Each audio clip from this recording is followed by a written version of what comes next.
think everybody that's been involved in the moonshining business over the years has probably their own definition. It began, of course, as making the non-tax paid whiskey at night and doing it as the moonshine. And this was a craft that they brought with them from Europe, Scotland, from Ireland, and it became something that was profitable, and also during Prohibition, and in this area, particularly after Prohibition. So making non-tax paid alcohol, distilled spirits by the light of the moon is probably the best description that you can have for that. We get through the Civil War, the economy is not good, Reconstruction or not, and we come to 1880, and this county has 5,500 people in it in 1880. And I'm going to jump forward to you to 1980, it had 4,400 people. Back to 1970, it had about 3,700 people in it. So what that meant is, at a time in this country when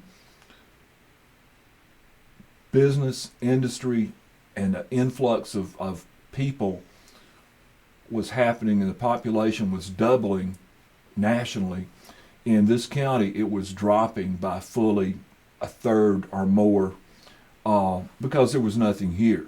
I've said often to civic groups and other organizations that Dawson County really represented a piece of dirt that kept Hall County from bumping into Cherokee County. There was a variety of cultural influences that came into moonshining industry, not the least of which is these people that settled here were of Scotch and Irish descent. Some call themselves Scotch-Irish. And they were very independent people. They were people who did not want to be told what to do by the government or anybody else. They settled in these foothills because they were so far away from any kind of governing body that there just wasn't very much influence of the government. So you had that working for these people, and there's nothing they like better than just tweaking the nose of government. They hated taxes. They hated anything that of their labor that had to go to the government. As this became a large commercial venture industry, of course, transportation was an important thing because the people were not coming here to buy the moonshine. We were carrying it to them, be it Atlanta, be it South Florida. And so there was a need to transport it. And that became kind of the weak link in the chain, that's when the moonshine product was heavy. It was out there on the roads. It was subject to go by different law enforcement jurisdictions. And so it became important to transport it secretly, and to transport it reliably. And along with that came the need to have very powerful cars. These cars, if they had not been specially modified, the rear bumpers would look, they were almost dragging the ground. But they built up the springs on them, they put powerful engines in them, and they made it look like when they had a load of liquor on them that they were just normal everyday cars. Some haulers would take their family with them and just look like they were going on vacation to South Florida, and that way that they wouldn't draw suspicion. Others would just take their chances and get out there, and if someone got after them, they would try to outrun them.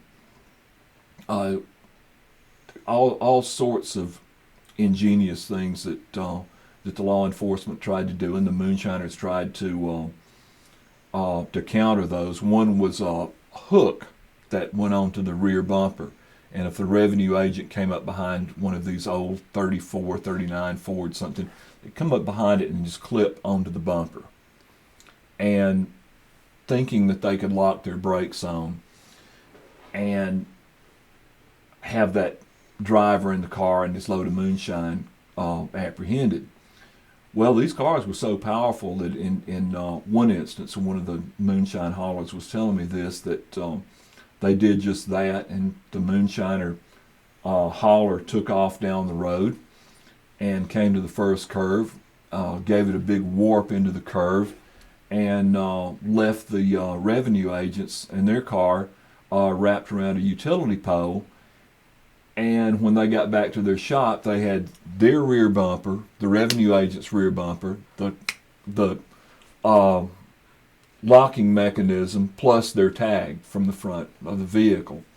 So that was just things that they had to out engineer these people. And of course, with the powerful cars and the hauling the Moonshine, and everybody was going to brag about their Moonshine hauler. He was the better driver. He had the more powerful car.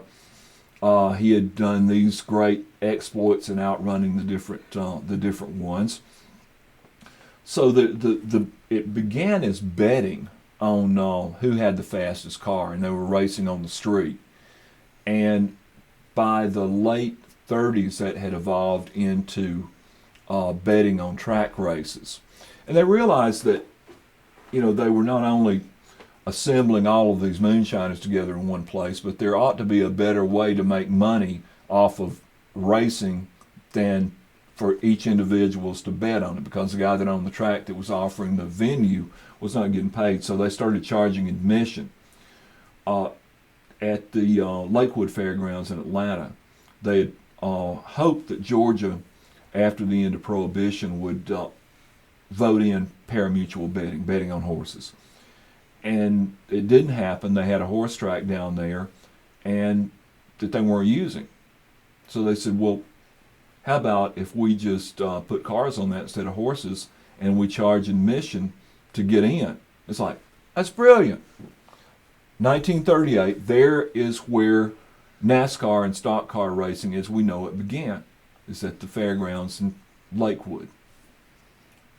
And of course, Dawson County, with its proliferation of moonshining drivers and trip cars, we had a number of good drivers. And soon after the 1938 organization of the first stock car races in Atlanta, these guys began to compete at Daytona. These races and these dirt track and stock car races were beginning to develop simultaneously at different parts of the country.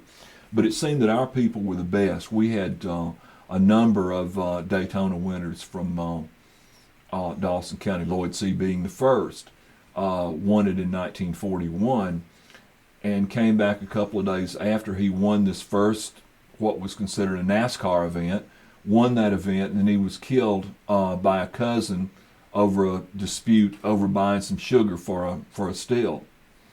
And we had others, and you had car owners, you had drivers, and we had drivers like Gober Sosby, who won at Daytona on the Beach 3 times, and then several others, Roy Hall, different ones. And then you move up, you got Bill Elliott, and now his son Chase is still in it. All of this came as a result of this moonshine industry betting on these stock cars, and then finally putting those stock cars on the track. Might not have been unusual to find a lot of these people would drive their cars to the races at Daytona, and if they didn't wreck them, they were lucky enough to drive them back home. A lot of times you'd find people who were driving their trip cars to the race and racing them. And if they weren't trip cars before they won the race, and they were trip cars afterward, that was the economics behind it. So that was the birth of stock car racing in the Southeast and pretty much the nation. And it was organized by people right out of Dawson County. I guess really to kind of wrap up, is this county has been through a tremendous transition socially, culturally, economically, and I think it certainly has a unique history and a unique background that got us to where we are today.